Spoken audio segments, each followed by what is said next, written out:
Hey, salut tout le monde, c'est MrBJ et aujourd'hui on se retrouve pour un petit tuto sur comment craquer Cinema 4D, la version R12.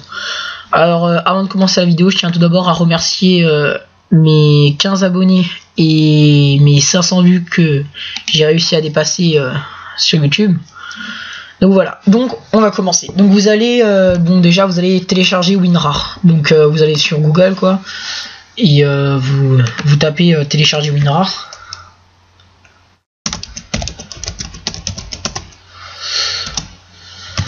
Voilà, vous avez trouvé.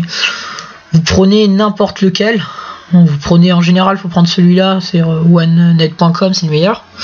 Donc voilà, vous allez faire tout ce qu'ils vous disent, vous allez l'installer tout. Donc quand vous avez WinRAR, alors là vous allez avoir, quand vous allez télécharger, vous allez avoir la version d'évaluation et vous l'aurez que 40 jours si je me trompe pas. Je ferai un tuto très bientôt, je pense. Je publierai le même jour que celui-là pour avoir WinRAR. Plus la version d'évaluation, mais pour l'avoir à vie quoi. Donc quand vous avez téléchargé WinRAR, vous allez aller vous rendre sur le lien dans la description sur Mediafire et vous allez, donc si vous demande de faire des écritures, vous les faites. Donc ensuite vous lancez ça, ça va se lancer ici. Bon, ça prend une quinzaine de minutes, enfin personnellement c'est en fonction de votre connexion quoi. Donc moi je l'ai déjà fait.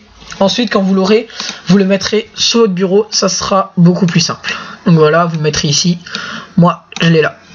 Donc ensuite vous allez faire clic droit, extraire ici.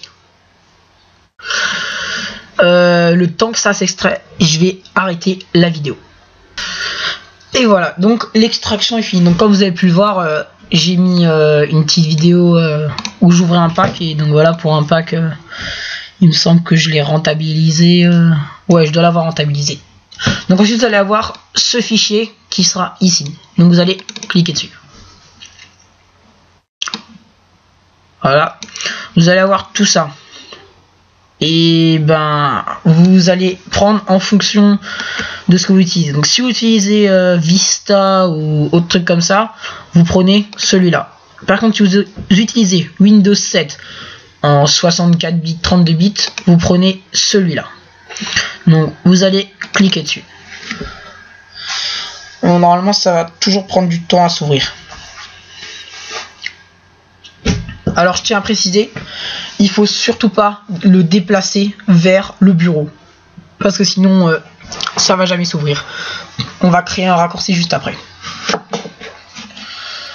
Donc normalement il est censé se lancer. Donc moi il va se lancer tout seul et très bien. Donc comme vous voyez là.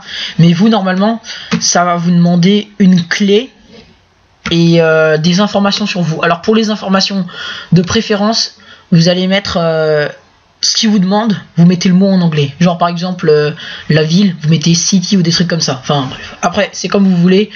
Mais moi c'est ce que j'ai fait. C'est ce que beaucoup de gens conseillent. Donc ils vont vous demander une clé. Donc vous choisissez une de celles-là. Là vous allez avoir toutes ces clés là. Vous en choisissez une. Il y en a automatiquement, ou il y en a au moins une qui marchera. C'est obligatoire. Donc voilà, hein, vous aurez ça. Je vais peut-être faire un tuto à l'occasion si ça intéresse des gens sur comment faire l'intro que je fais en début de vidéo. Donc voilà, donc tout ça c'est fini. Donc j'avais juste oublié de vous dire comment on va créer le raccourci sur le bureau. Donc vous allez faire clic droit et vous allez chercher créer un raccourci. Et donc celui-là, vous allez le prendre et vous allez le glisser sur votre bureau. Voilà, maintenant c'est bon, il n'y a plus rien à faire. Vous avez Cinema 4D. Bah écoutez, merci d'avoir regardé la vidéo. C'était MrBJ et j'espère que ça vous a plu. N'hésitez pas à laisser des commentaires, des j'aime ou à vous abonner. Allez, salut!